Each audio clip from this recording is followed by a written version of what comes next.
They called him just the janitor. But that night, deep in the heart of CloudArc's pristine server facility, Isaiah Cole, a young man with calloused hands and a fire most had tried to extinguish, did something that shook the very foundations of Silicon Valley. In less than 5 minutes, he spotted a flaw that had been hidden under millions of dollars and months of press releases. He didn't scream. He didn't demand credit. He simply whispered a question that no one in that room could answer. And that's when everything began to unravel. A college dropout with a mop had just triggered the downfall of a billion-dollar tech empire. What exactly did he see? Why did the system collapse the moment he walked out? And what happens when someone with no power becomes the one holding all the cards? If this story stirs something in you, anger, inspiration, maybe both, don't scroll past. Leave a comment. Tell us what you think. And if you're moved by what unfolds next, consider subscribing. Stories like these remind us. Sometimes the most dangerous mind in the room is the quiet one with nothing left to lose. It was past 11 p.m.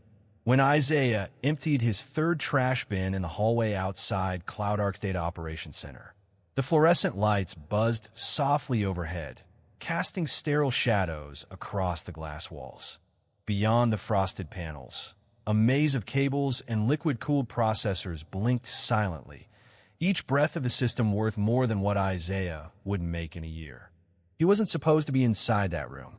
He didn't have clearance. But a forgotten badge left on the security desk and a janitor's quiet confidence made a lot of things possible. Inside, he didn't rush. He simply stood there for a moment, eyes scanning the control monitors not like a janitor, but like a man returning to a language he hadn't spoken aloud in years. On the third screen to the right, a graph caught his attention. It was beautiful in all the wrong ways. A perfect prediction curve, too perfect. Isaiah blinked, stepped closer, and frowned. That kind of symmetry doesn't exist in real-world data, especially not from a supposedly self-learning model trained on live human input. Then came the second red flag. No training logs for the last 47 days. He opened the backend command shell, fingers moving like they'd never forgotten. No password prompt. Sloppy. 2 lines of code later, and the truth unraveled. What CloudArc had been showcasing as its revolutionary AI engine was empty. A loop, a mock-up, a scripted output built to simulate intelligence. The AI didn't learn. It didn't adapt. It didn't even process. It lied. Isaiah stood still. In that moment, he could have yelled. He could have taken photos, gone viral, caused chaos. But instead, he softly whispered, "You're feeding the investors ghosts." He logged out, wiped the screen, picked up the mop, and walked out, not because he was afraid, but because the real storm had only just begun. By sunrise, the servers were humming again, and the marketing team was already drafting a press release about routine overnight updates. But somewhere on the 18th floor, Logan Vance, the boyish, sharply dressed CEO of CloudArc, was pacing his office with clenched fists and a face frozen somewhere between fury and disbelief. "You mean to tell me a janitor got into our dev environment and touched our model logs?" His voice wasn't loud, but it was lethal. The kind of quiet rage that made everyone in the room stand straighter and breathe shallower. Across the table, the lead systems architect could only nod. His throat moved like he was trying to swallow the blame. We're not sure how much he saw, but he ran a shell command. 2, actually. Logan tapped the glass wall slowly. Once, twice, then stopped. And his name, Isaiah Cole. Night shift, 6 months in. Works under janitorial vendor contract. No tech access, no permissions. For a long moment, Logan said nothing. He simply turned and looked out over the city skyline, his reflection in the window blending into the world he thought he controlled. "Get rid of him." The words came out like a shrug, like clearing a coffee cup off his desk. But what followed wasn't just determination. It was an erasure, a deliberate, calculated strike. By 9 a.m., Logan had already called the facility's vendor and demanded Isaiah's contract be dissolved due to gross misconduct. He used phrases like security breach and interference with proprietary software. Within an hour, the badge was deactivated, the login history deleted, and the HR manager instructed to flag Isaiah in every background check database linked to CloudArc's partners. Then came the email, short, sterile, and devastating. Effective immediately, your services are no longer required. You are barred from entering all CloudArc properties. Any attempt to make contact will be considered trespassing. Isaiah read it while waiting for the bus, holding a lukewarm coffee in one hand and a wrinkled resume in the other. The words didn't fully sink in until the second read. And even then, it wasn't anger that hit first. It was shame. That familiar, choking feeling that the world had once again decided he didn't belong. He didn't tell his mother right away. Not when she greeted him with that hopeful smile, still wearing her housekeeper uniform. Not when she said she was proud of him for sticking with something steady. He just nodded and said it had been a long night, that he was tired. But later, as she dozed off on the couch, he sat in the kitchen, staring at the rejection email, the unpaid bills on the table, and a crumpled photo of his old dorm room at MIT, his name still etched faintly on a whiteboard behind a half-erased formula. Isaiah knew the game. They had power. They had lawyers. They had PR teams. And he had nothing. But as he stared into that hollow space inside him where dreams used to live, something stirred. Not fury, not revenge. Something quieter, more dangerous. Resolve. He hadn't set foot on that campus in nearly 3 years. But Isaiah still remembered the way the concrete paths curved around the old science building like veins around a bruised heart. It was supposed to be his beginning. He had cracked his first neural network model at 17. Full scholarship, early admission. Professors quoted him. He once led a team that built GenLang, a language parser that could read sentiment faster and more precisely than any commercial model at the time. It was set to be published until it vanished. One morning, his entire code base was gone from the shared drive. A week later, Professor Richter presented his work to the advisory panel as a departmental collaborative. Isaiah pushed back, loudly, but he was just a student. Richter was the department chair. Tenure, media coverage, influence. The university ruled against Isaiah. Inappropriate use of resources. Unverified authorship. Just like that, his scholarship was gone. His dorm access revoked. His name disappeared from the directory. The last time he saw it in the system, it was listed under one line. Withdrawn for cause. Now he walked those same paths, hood up, hands in his pockets, pretending not to exist. Through the glass of the AI lab, he caught a glimpse of his own reflection. Older now. Harder. Same eyes. Same posture. But heavier somehow. In his coat pocket was a folded email, the one from CloudArc. Another exile. Another erasure. And that's when it hit him. They hadn't just fired him. They'd done it again. MIT, CloudArc, they all played the same game. Protect the illusion, punish the truth. And no matter how good he was, how quiet, how careful, he was always too much of something for them to let in. Too sharp, too poor, too black. He stood still as the wind pulled at his sleeves, then turned away from the campus for the second time. But this time, it didn't feel like surrender. This time, he wasn't walking away from something. He was walking towards something. And deep down, he knew they might erase him again. But this time, he'd make sure they remembered what came after. It started with a knock, 3 short, precise taps against the glass of the cafe window. Isaiah looked up, unsure of what to expect. The place was nearly empty, save for the barista scrolling on her phone behind the counter. The woman at the door wore a dark green coat, her hair pulled back, glasses sliding slightly down the bridge of her nose. She stepped inside quietly, like she didn't want to be seen, and made her way to his table. "You're Isaiah Cole?" she asked softly, glancing over her shoulder. He nodded cautiously. "Depends on who's asking." She didn't smile, just sat down and slipped a small envelope onto the table between them. "My name's Maya Liu. I work in the cybersecurity division at CloudArc." Isaiah's eyebrows lifted.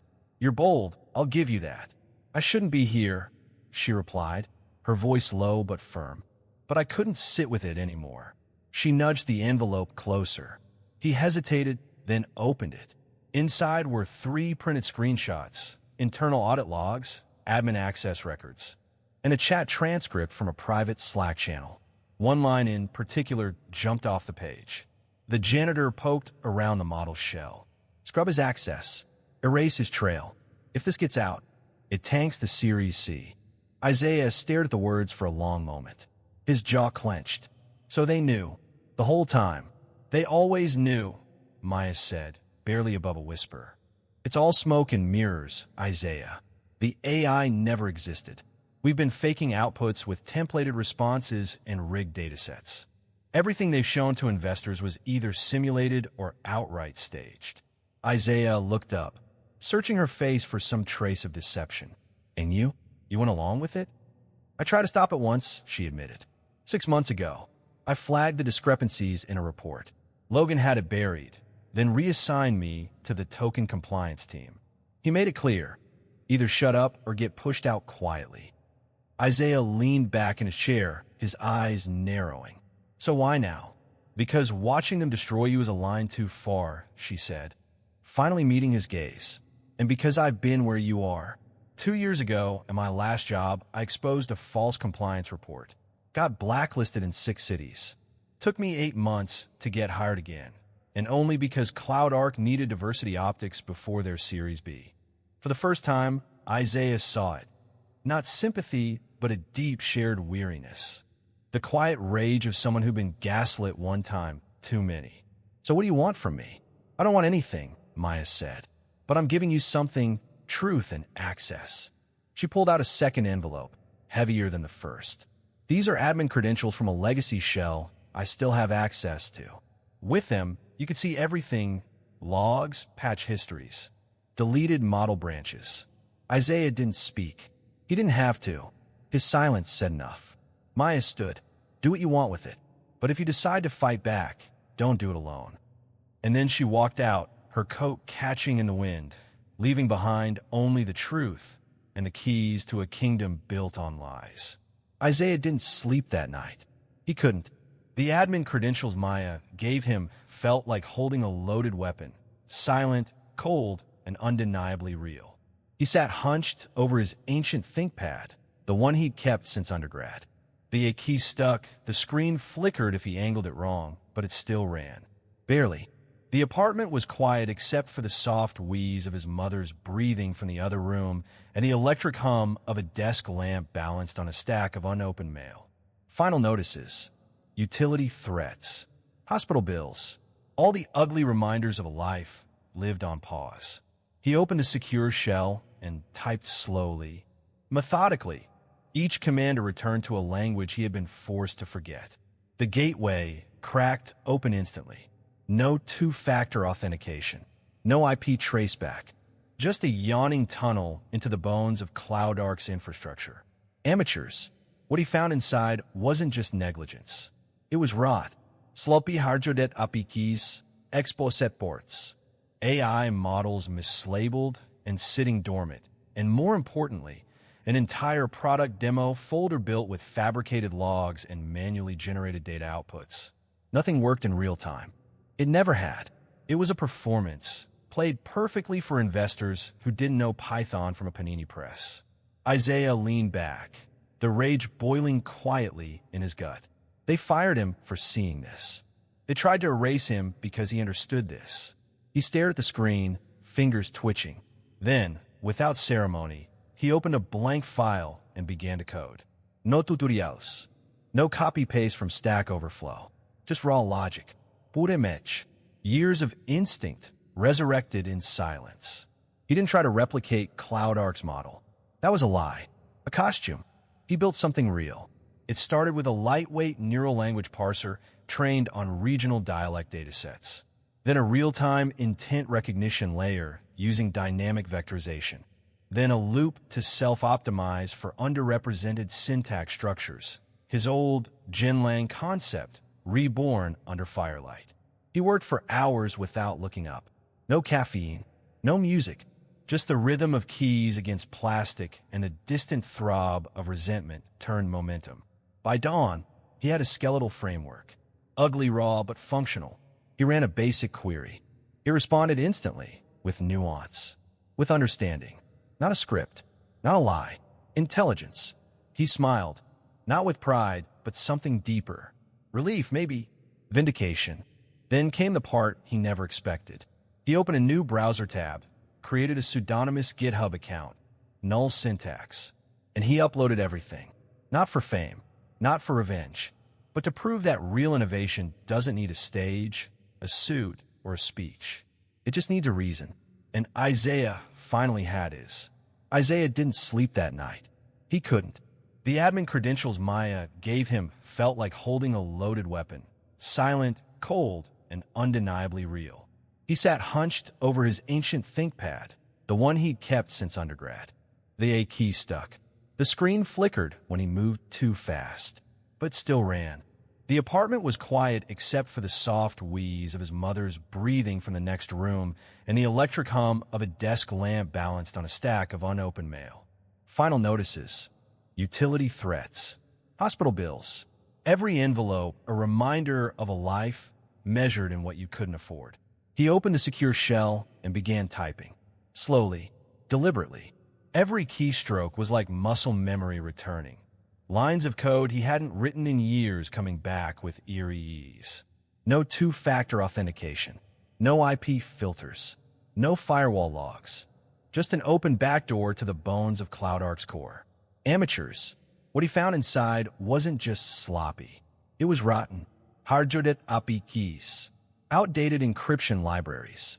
Demo environments that hadn't been patched in 6 months. And worse, an entire product demo folder filled with fake logs, hard-coded outputs, and scripted responses pretending to be AI. Isaiah leaned back, heart pounding but face calm. They fired him not because he made a mistake, but because he saw through the illusion. He stared at the blinking cursor on his screen. Then, without ceremony, opened a new file. No tutorials, no copying code, no looking things up, just raw logic born from instinct. He didn't try to replicate CloudArc's fake AI. He started over. From scratch, he began building something real. A lightweight parser that could understand how people actually speak, not textbook grammar, but regional slang, layered intent, broken English, overlapping emotion. A real-time system that could detect anomalies as they happened, not hours later. And a self-tuning model that adjusted based on what it didn't understand, not just what it did. This wasn't some glossy, investor-friendly product. It was messy, honest, and alive. By dawn, he had a crude framework. Ugly, but functional. He ran a test input. The response came back instantly, with nuance. It didn't just repeat. It reasoned. He sat still for a long time, then smiled. Not the smile of someone proving a point, but the quiet relief of someone reclaiming a part of themselves. He opened a new browser tab, created a GitHub account under a pseudonym, null syntax, and uploaded everything. Not for fame, not for revenge, but because he knew real intelligence doesn't come from the stage. It comes from the silence that follows being ignored. And finally, he had something that couldn't be erased. Logan Vance stepped into the boardroom 10 minutes late, still fixing his cufflinks. He didn't notice how the room had changed, how the stares had shifted from reverence to resentment. He dropped into his chair with forced calm. System patch updates? Client concern reviews? This could have been an email. No one answered. The head of risk management slid a folder across the table. You should read this. Logan opened it, glanced down, and froze. The first page, security audit, Megasure Financial. Identified by null syntax. Then another, and another. 12 reports. 12 clients, all citing critical vulnerabilities, all pointing back to CloudArc. His throat tightened. These are fabricated. No, came a voice from the doorway. Every head turned. Isaiah Cole stepped in, clean-cut, calm, dressed in a navy blazer that didn't hide the fire in his eyes. Behind him, Maya Liu, and 2 journalists. Cameras already rolling. Logan shot up. What the hell is this? You don't belong. I was invited, Isaiah said, stepping forward. By your board. He opened a laptop, plugged it in. The screen behind him lit up. System logs, error reports, and chat transcript from CloudArc's own infrastructure. Unpatched holes, fabricated outputs, Slack messages with Logan's name on them. These vulnerabilities were buried for months, Isaiah said. Steady. Your platform doesn't just fail. It pretends to work. A board member leaned forward. Mr. Vance, is this accurate? Logan's face flushed. This is a setup. He's just a disgruntled whistleblower. Isaiah cut in. He clicked again. A recording played. Logan's voice clear. Scrub his access. If this gets out, it tanks the Series C. Silence. No one moved. The journalists kept filming. Isaiah looked around the room. I built VigilAI in a kitchen lit by overdue bills. And it sees everything your polished pitch decks were built to hide. Not because I'm smarter, because I refuse to lie. He closed the laptop, held it by his side. Keep your empire, Logan, he said quietly. I didn't come to take it. I came to return what you stole, truth. And then he walked out. No fist raised. No headline baked. Just silence. And the sound of a lie collapsing in real time. Logan didn't show up to the office the next morning. By noon, his parking spot was still empty. By 3 p.m., his name had been quietly removed from the company's internal dashboard. No announcement. No farewell email. Just a sudden, sterile absence, like a mistake quietly being erased. But the silence didn't fool anyone. Everyone had seen the video. By the time Isaiah walked out of that boardroom, the clip of Logan's voice saying, "Scrub his access. If this gets out, it tanks the Series C," had already racked up over 600,000 views on LinkedIn alone. By evening, it was on every tech blog, every startup podcast, every group chat of every developer who had ever been underestimated by a man in a tailored suit. CloudArc's investors moved quickly. The board held an emergency vote and terminated Logan for cause. His email was locked. His devices were seized.